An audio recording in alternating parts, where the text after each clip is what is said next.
Microsoft OpenAI. So we all kind of had heard about the $10 billion investment that was planned for Microsoft in OpenAI. And so that one kind of deepened this week.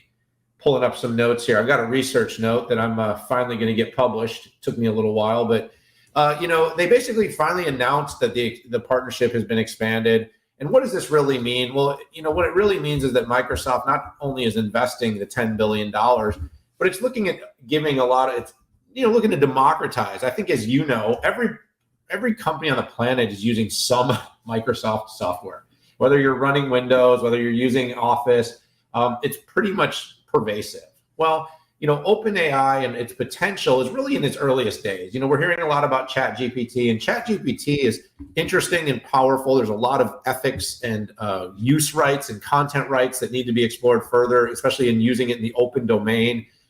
Interestingly, Pat, my daughter came home, and I guess it's a whole ethics thing now in the high schools, because guess what kids immediately started doing when ChatGPT came out is they're all cheating on everything. And the bottom line is it is pretty much an enabler, but just as fast as they're able to learn to cheat, there will be AI tools set to help catch them to cheat on different things. But long and short is there's a much bigger and more opportunistic part of the partnership with Microsoft and OpenAI, and that's the more democratization of the OpenAI technology throughout the Microsoft portfolio, which is the Microsoft advantage. And then, of course, how this could potentially translate to other tools and technologies in the Microsoft ecosystem.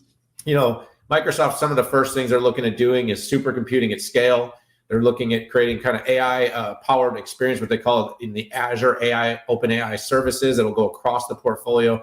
And then, of course, this is the big Microsoft moment. That's going to be the exclusivity of its cloud partnership, which means OpenAI will be running in how many clouds, Pat?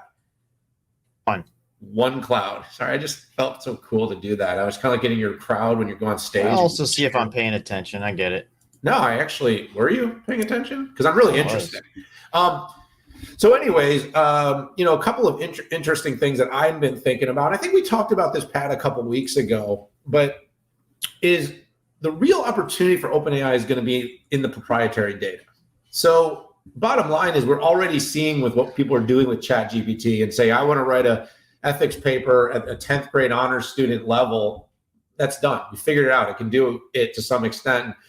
As more data becomes available that it's able to scrape across the web, it'll keep doing it better. But companies have masses of proprietary data, the data that comes off vehicles, smart city data, the data that lives in our ERP systems, the data that lives inside of our sales data, CX tools.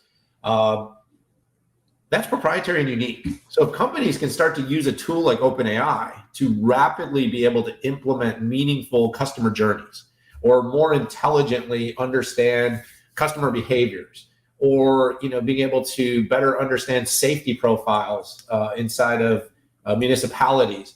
That's going to be a really unique opportunity where OpenAI, as opposed to really extensive and complex data pipelines, become more usable. So I look at this as a kind of a democratization of AI as a whole, but also a very thoughtful investment from Microsoft, because the exclusivity on Azure is obviously going to create a ton of demand for Azure services. And coming off Microsoft's relatively tough earnings this quarter, which you'll talk about here coming straight out of this topic, this is kind of what I call a silver lining to what people are saying is slowing growth in the cloud, because with this partnership and all the AI that could be done across the Microsoft portfolio and the way they account for cloud, Pat, this should be a way to accelerate their cloud growth coming into the next several quarters.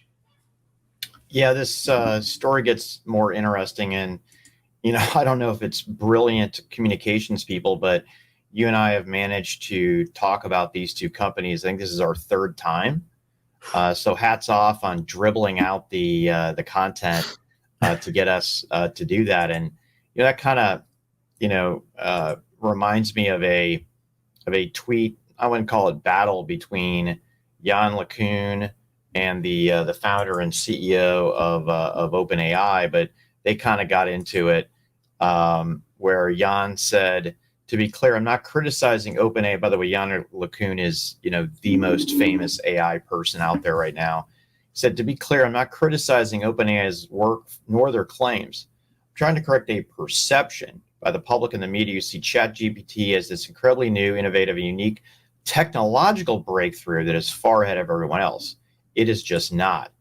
Now, this is kind of endemic of really, really smart people, that this notion that just because you might have thought of it first, that's where it ends. It doesn't. I mean, OpenAI and now Microsoft are just telling a bigger and better story. LLMs have been around for a while, and I'm certain that Google and AWS both are, have something in the oven. Maybe for Google, it's going to be DeepMind. Maybe it won't. But the fact is, between OpenAI and Microsoft, they're playing their A game. So what was new here? First thing was, hey, they're doubling down on supercomputer workloads, right? There were no details on which ones, but you'd have to think things like drug discovery would be out there to be able to do this even better. They said they were going to integrate it into Microsoft consumer and commercial applications and services. Absolutely no details, right? Dan, you and I will be on a fourth, fifth, or sixth time talking about what this is. But man, I'd love to see this baked into PowerPoint, baked into Word, baked into Excel.